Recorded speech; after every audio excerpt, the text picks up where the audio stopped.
Hello, everyone. Welcome to today's important event on the impact of war on Gaza's university students with a focus on Al-Azhar University in Gaza. My name is Sean Tucker, and I am a part-time professor at the University of Regina and a sessional lecturer at the University of British Columbia. The event co-host, Dr. Eman Almehdawe, is professor and associate dean in the Faculty of Business Administration at the University of Regina. We want to thank our event sponsors, the University of Regina's Faculty of Arts, the Faculty of Business Administration, the Graduate Student Association, and the university's chapter of Faculty for Palestine. As you may have noticed, this event is being recorded and will be publicly posted and shared via the email event listserv. Just a quick word on norms. We are here to learn about the experiences of students, staff, and faculty in Gaza. If you wish, you may turn on your video, and you may also change your profile name if you wish to for privacy reasons. For most of the session, the chat feature will be limited to yourselves and the event co-hosts. But before we do that, and if you feel comfortable doing so, we just wanted to see where people were, if you're comfortable, where you're joining the event from today. So if you feel comfortable in the chat, put down where you're joining us today.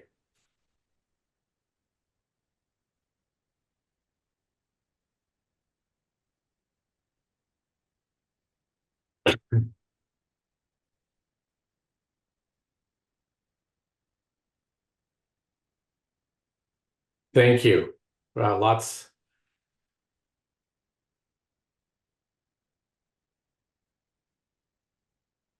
Thank you. Thank you. Our audience is geographically dispersed. And I want to pause here. And instead of make a land acknowledgement, I want us to think about the places we call home, the history of that land, and the history of settler colonialism. The structure of the event as follows. Eman will introduce our guest speakers in a moment.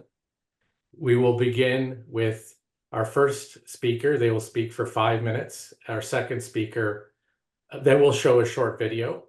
Our second speaker will have 5 minutes.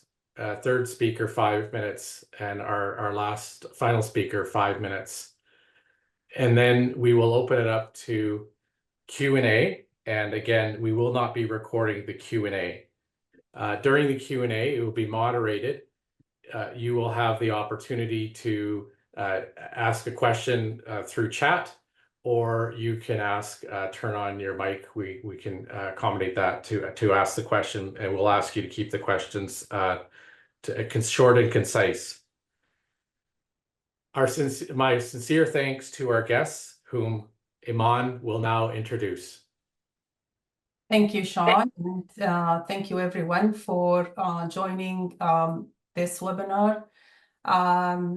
First, I would like to thank Sean for his leadership on organizing this event. And our first guest speaker is Dr. Noha Nijim.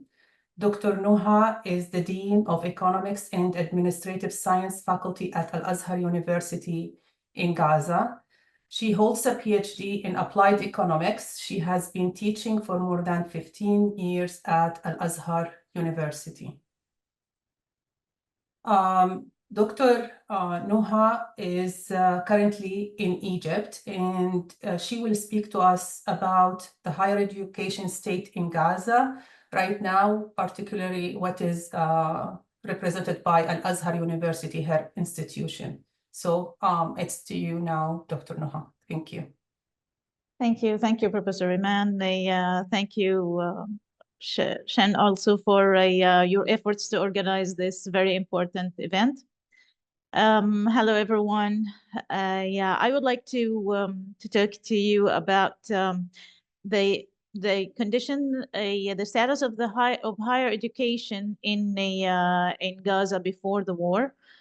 Well, I don't know if you have any knowledge or idea about the Gazan community, but Gaza is known for having the highest rate of literacy in the Middle East of 98%. Especially among youth. We also have the highest level of higher education degree holders. And all this despite the high poverty rate. In the year 2022, right before the war, higher education institutions in Gaza had over 60,000 students enrolled in the 17 higher education institutions. 61% of them were female. In my university, Al-Azhar University, we had 14,000 students distributed among the 12 faculties, offering more than 50 academic undergraduate and graduate programs. Through our 5 campuses. We used to have 5 campuses, but not anymore. Well, higher education institutions were targeted by Israelis even before this war. They were targeted for decades, not only through the destruction of our buildings and campuses, but also targeting our faculty members, academics, and students. We've lost over 100 of our colleagues, faculty members, including the president of Islamic University. We've lost over 620 students since October 7, the beginning of the war. 1,200 are injured, and this doesn't include those who lost their families and beloved ones. The coming video will show just a part of the destruction in the Al-Azhar University buildings and infrastructure and some other higher education institutions as a result of the war. Will we have that video on, Shan?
you, Shen. Building those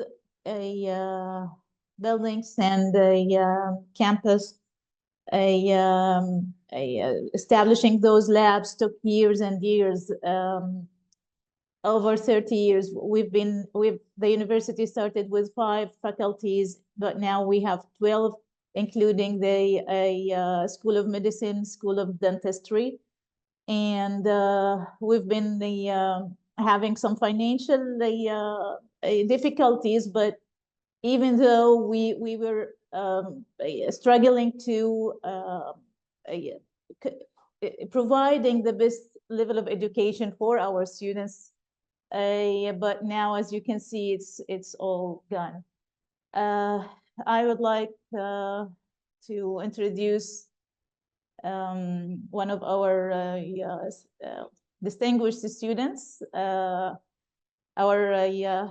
senior biomedical engineering student, Eid Okal. He's residing in Deir al-Balah after he was displaced from his home in Gaza. Please go ahead, Eid. He's going to tell us about his experience during the war and how is he doing as a student under this condition of the ongoing war in Gaza. Please go ahead. Hello everyone, I hope you're all safe during these difficult times. My name is Ihab Naser and I'm senior biomedical engineering student at Al-Azhar University in Gaza. I supposed to graduate in June 2024, but the war delayed my graduation. Before the war, I was like many students trying to finish our studies. I attended lectures and training in the labs to develop my skills. Outside the university, I used to spend time with friends doing some fun activities like playing video games or other. In the war, everything changed. Biomedical engineering became more important than ever. Become of the shortage medical equipment needed to treat the large number of patients. Despite all the challenges, I'm still trying to complete my study in this field to help improve the healthcare situation. I also volunteer with many medical facilities to help people and families affected by the war. Thank you, Doctor. Hello everyone, I hope you all safe.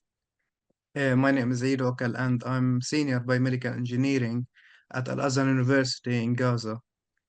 I used to live in Gaza City, but due to the current situation, I was placed to the south of the Gaza Strip, and now I live in Deir al-Balah.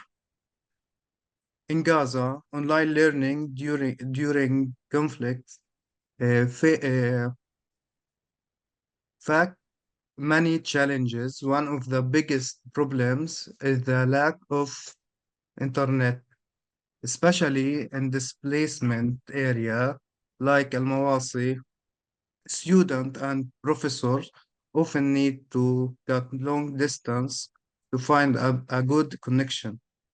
This takes a lot of time, effort, and money, makes it difficult to focus on education. Another problem is the cut of power. We have to rely on solar charging point, but these are not always safe. Unstable currently can damage devices. Also, as you know, on cloudy days like today, there is no electricity, which mean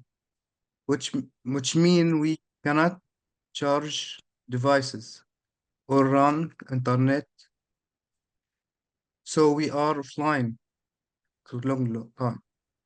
On another hand, as a biomedical engineering student, I study the condition of health facilities in Gaza during wartime. The problems we focus on education, like power cuts and weak internet, are the same issues that make it harder for hospitals to operate medical equipment. This makes the healthcare situation are either worse.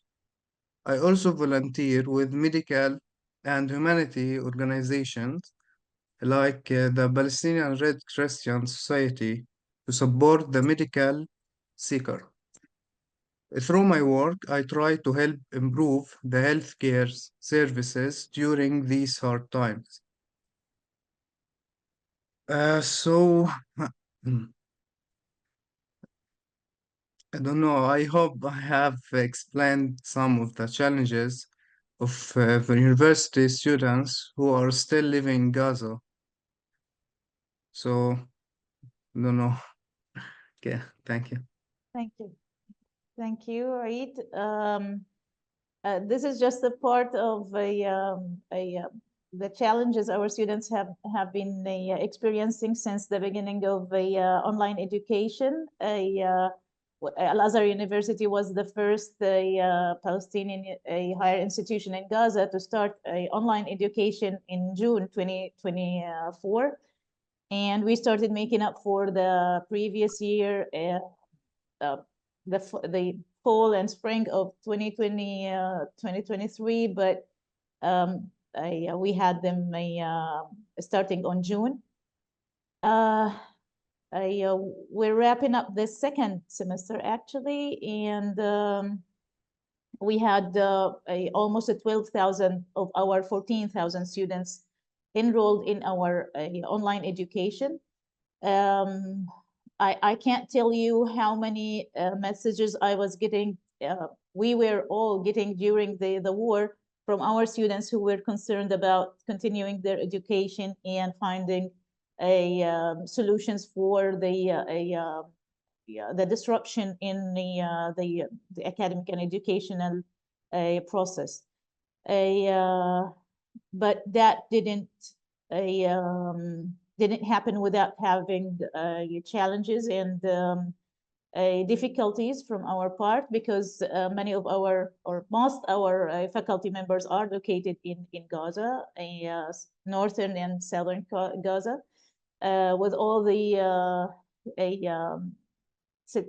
conditions that Eid just explained. He had Eid had to recharge his laptop since yesterday, because today they have a rainy weather, so there's no chance for him to recharge his laptop without a solar system, which everybody's been counting on, despite having all panels of solar system and such conditions. So that's what our faculty members are all suffering from.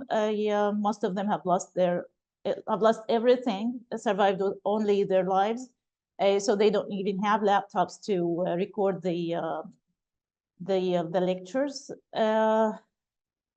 This applies also to our students, and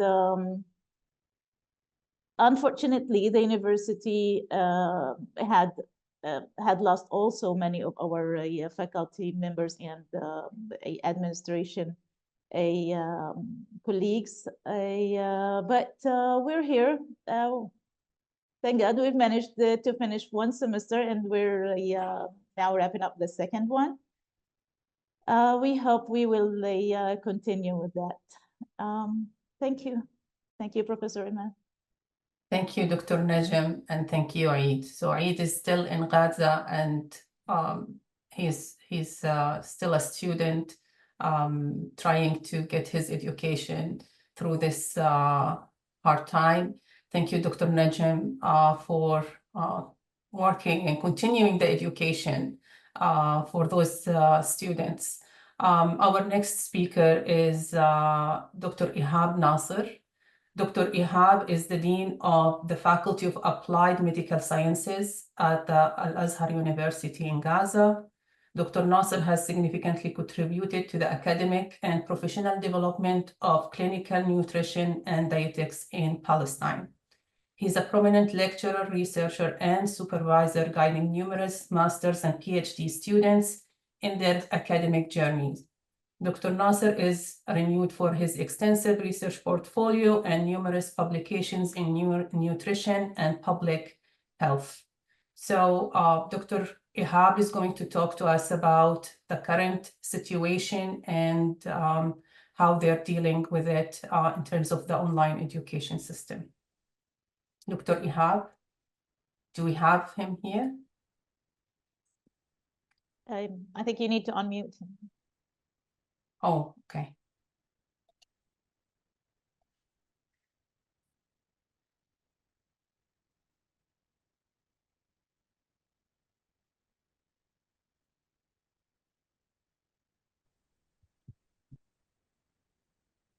I just asked him to unmute. Okay. Come on. Can you There hear we me? are. Yes, we can.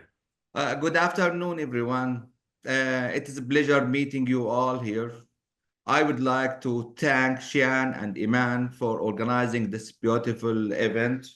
And also I want to thank the audience who came here to hear our story of the Palestinian people who suffered for the last century and still they are suffering. You know, before the war in Gaza, I was quite sure that the era of massive war, genocides, and ethnic cleansing is over. And, you know, it is the era of building a mutual understanding between the nations, the government, and partnership between the countries. Unfortunately, I was mistaken. I was mistaken completely. Now, in Gaza for the last year, and still we are experiencing the worst ethnic cleansing war in the 21st century. We are dealing, frankly saying, we are dealing with a fascist government in Israel, a fascist Israeli system, apartheid system, which are committing terrible genocide on Gaza. How or what we can justify killing more than 60,000, majority of them are women and children. What can justify bombarding and burning people alive while they are sleeping in their tents after displacing them? After 90% of the population of the Gaza and northern Gaza has been displaced to the southern part or even outside their country, as I am and Dr. Noha, she is in Egypt and I am here in Canada. What can justify killing dozens of scholars? And Dr. Noha mentioned some of the few names, for example, the president of Islamic University of Gaza, and many of our colleagues, many of our students, they are now, they have been killed. What crimes they have committed? The only crime they have committed that they are Palestinians. What can justify killing hundreds of these students who are they are fighting and struggling for getting a better education that help them in their career? But everything has gone. The career, the homes, everything, the universities, the institution, the infrastructure, the people, all of them, they have gone.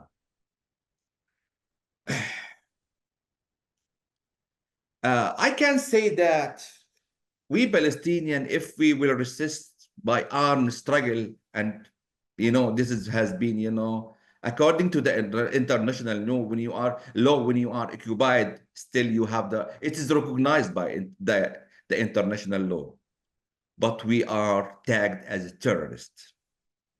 And when we are fighting or struggling in non-violent way, we can be described as violent. If we are resisting in words, we can be tagged or described as a provocator. When a foreign American, Canadian, European who is standing by our rights, he will be tagged and described an anti-Semite. And if a Jew person is supporting, and there are many of the Jews who are supporting our rights for independent states and self-determination, they will be tagged as self-hating Jew. So this is, the fact what we are going through now, and the suffering of, dozens of years and maybe almost century of suffering the Palestinians they are going through. So Dr. Noha, she talked about the current situation and what happened to our university, in particular Al-Azhar University. But I would like to talk about what we are seeking and what Al-Azhar wants from these campaigns and these conferences and these events. The university is currently facing a major challenge due to the ongoing crisis and war. In the light of these difficulties and circumstances, efficient actions need to be done for rehabilitation of our institutions, laboratories, libraries, lecture rooms, and everything. The strategy for rehabilitation and restoration of Al-Azhar University begins by identifying clear, flexible objectives that align with our vision. And if we will come and break in these goals or objectives, we can make them short-term objectives and long-term. In the short-term one, we should continue the education. And Dr. Noha, she talked about how we have, when we were the pioneer and the first to establish the distance learning, so that the academic life of our students will not be ruined, and still we can continue giving for our students. Every Saturday morning I have lectures, 2 sessions for my students live, and the people inside Gaza, they are trying hardly to attend live these classes, even though it is recorded. They can hear and listen to the lecture, but still they want to attend. This is the Palestinian resilience and the Palestinian strength to go forward. So into the short-term objective, continuing education despite all difficulties and improving the performance through remote learning. Secure sufficient financial resources to resume the academic process. Gather support and funding from donors and international institutions to back up Al-Azhar University. Establish research partnership with the regional and the international universities. And when we have partnership with different regional, for example, we were having partnership with Al-Balqa before the war. And really, this serves us a lot by they are hosting our servers. This partnership is very important to us. And, it is the time we need these strong partnership with international and regional universities. Long-term objectives, rebuild and restore the damaged building within, 2 or 3 years, not more than that, because, it is, but let the war end. And this is, our appeal to the international community. We should all fight to stop the war on Gaza. Fully rehabilitate the university, on-site education and research operations within, for example, 5 years maximum. Expand partnership with donors and international universities to ensure long-term funding and support. And here we have to establish, different strategies like mobilizing financial and human resources, obtain technical support to support Al-Azhar University, especially in the remote learning and distance learning, secure funding for staff salary. And, we are getting just small part of our salary. And we are very much afraid that this, no salary will make our staff seeking opportunity somewhere else. And we are trying hard as the university administration and the university council to try to get the fund, to get, you know, support, financial support from Arabic and Islamic and international bodies and funding bodies, so that we can prevent the staff from seeking opportunity elsewhere. Long-term strategy: repair the university facilities, prioritize using charitable donations and fundraising to rebuild and modernize the university. You know, when I'm talking, really, I am full of pain, because, you know, I remember just few days before the war, 27th of September, just you can say it is 11 or 10 or 11 days before the war in Gaza, we were celebrating and inaugurating 4 new laboratories funded by Erasmus Plus. I was the director of this Erasmus Plus project, SNAD project, which stands for Enhancing Clinical Nutrition Practice in Palestine. And one of the main objectives of this project is to establish new laboratories. And we have built it, and they are fully equipped with new modern devices and equipments for nutritional assessment, for food analysis, for food preparation, and all this stuff. And we were inaugurating, we were very happy when we are celebrating, because now we are, our students, our scholars, our postgraduate students, now they have the facilities, they have the equipments that enable them to do much and much better. Thank you, Dr. Naser, for your words. And I'm going to introduce now Saja Al-Khayyat. Saja is a student that is expecting to complete her studies soon. She's currently in Egypt. She's one of, I would say, the lucky students who were able to leave Gaza at a certain point. So Saja, it's with you now. Can you please tell us about your journey and how you're dealing with the online education right now? Good evening, everyone. Thank you for organizing this event to be seen and to be listened. Hello, everyone. My name is Sajad Khayyat, and I'm a student in my final year of Al-Azhar University. I am studying business administration and now looking for a master's degree.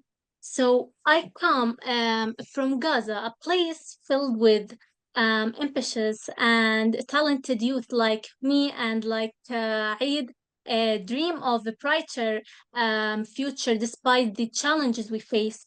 So today I'm here to share a story or a part of my story of resilience and loss and hope in the face of unimaginable challenges.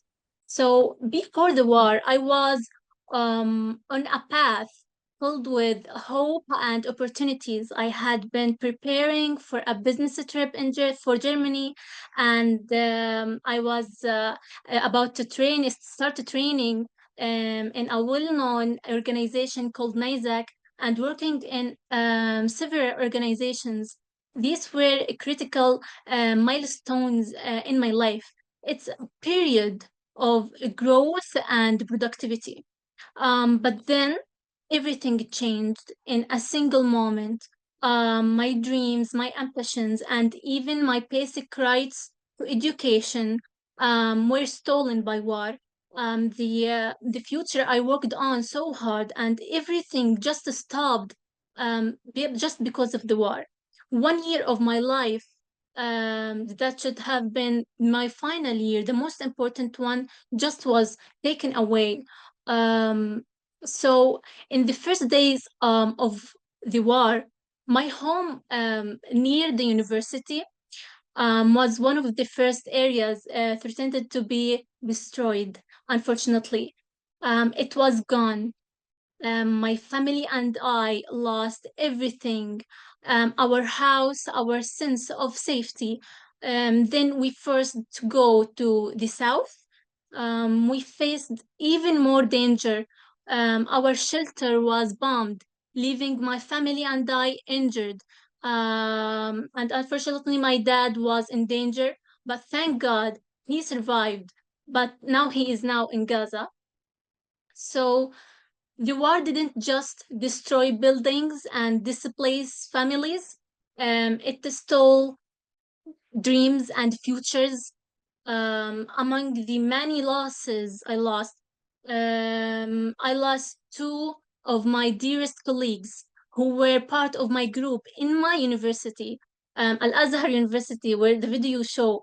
They were in my age, full of dreams and ambitions, just like me. It's heartbreaking to think that while I am still have the chance to work towards my future, they are their hopes and inspiration were cut short. Like every day I think about them and what they could have achieved. It's devastating to witness how war not only take lives but also silence potential, killing dreams before they even have a chance to grow. So these losses were not just physical, they were deeply personal and emotional. My education and my work, everything came to a halt, and life paused at a time that should have been the most productive for me and my peers, that many of them I know are still unreachable till this moment. And yet, I have had no choice but to gather the fragments of energy I had left to keep pushing forward. So, in May, I traveled to Egypt with my mother and sisters just 5 days before the border closed. Adjusting to life in a new country has been overwhelming. I faced emotional shock, financial struggles, and the challenge of starting over again in everything. My father couldn't travel due to the border restrictions, and despite all this, I continued searching for scholarships and job opportunities. However, being Palestinian, especially during these times, comes with additional barriers. Many countries have imposed restrictions, making it even harder to secure opportunities that others might take for granted. So the resources are limited, and yet we are expected to keep going and to keep dreaming. But guess what? To achieve my goals, I must work twice as hard as others just to be seen and to have a chance. So through these challenges, one thing has remained constant. It's my determination. Like many students from Gaza, I'm deeply passionate about education and personal growth. We believe in our right to learn and thrive, just like students anywhere in the world. However, we face challenges like war, displacement, and global restrictions. All we ask is for an equal chance, a chance to pursue education and contribute to the world without barriers that are beyond our control. I know it's a difficult journey. This experience has forced us to adapt in ways we never thought we would have to. I want to tell you something that you will never forget. In Gaza, every student is a story of survival, where, of finding ways to pursue knowledge with a broken spirit and stolen peace, coping with unknown future, all adds to the stress we already carry. As students, we are constantly struggling with this fear of an uncertain future, working for a tomorrow that we are not even sure exists. We are just young people, just like any others, wanting to live our lives peacefully. But for us, living in peace has become a distant dream. Despite the war, despite the loss, we, the youth of Gaza, remain hopeful. We are resilient, determined, and ambitious. Education is not just a goal for us, it's our hope, our resilience, and our future. And thank you so much for giving me the chance to share my story.